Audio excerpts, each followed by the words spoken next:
Երբ որ կար Լեռնային Ղարաբաղը եւ Լաչինի միջանցքը, այսինքն կային, ես Լաչինի միջանցքով գնում էի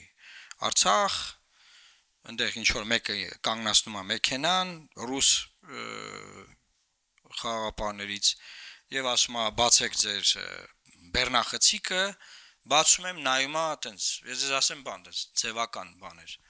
Ասեմ մանրամասը նայել են ինչ եմ տանում կամ ինչ եմ բերում, չեմ հիշում այտենց բան, մեկ էլ անձնագիր, որ Հայաստանի անձնագիր լինի։ Հիշում եմ, որ ուրիշ անձնագրով ոնց որ խնդիր կար, պետք է ինչ-որ բան անել։ Եվ անցնում էինք, այսինքն, երբ որ դա կար, այդ ժամանակ նոյեմբերի 9-ը արդիական էր իմպլեմենտացիայի իմաստով։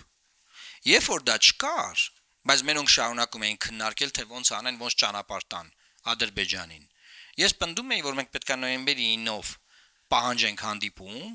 ու ասենք, քանի որ չկա Ղարաբաղը եւ չկա Լաչինի միջանցքը, չկան խաղապարները, չկա շփման գիծը։ Ես թվարկում եմ ձեզ նոյեմբերի 9-ի իրողությունները, որոնք արձանագրված են,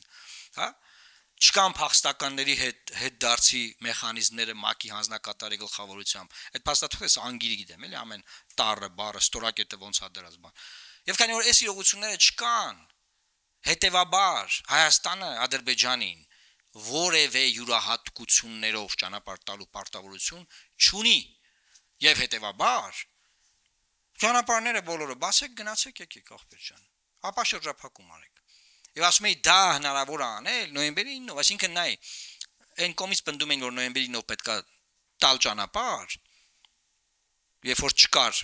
Ղարաբաղն ու Լաչինի միջանցքը, ես պնդում էի, որ այդ փաստաթուղթը մենք կարանք չտանք ճանապարհ։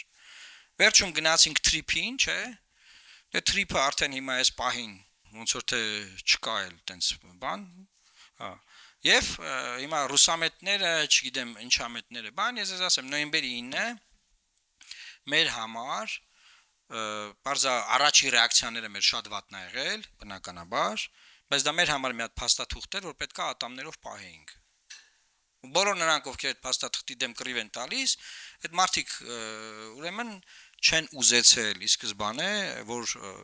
Լեռնային Ղարաբաղում հայերը ապրեն։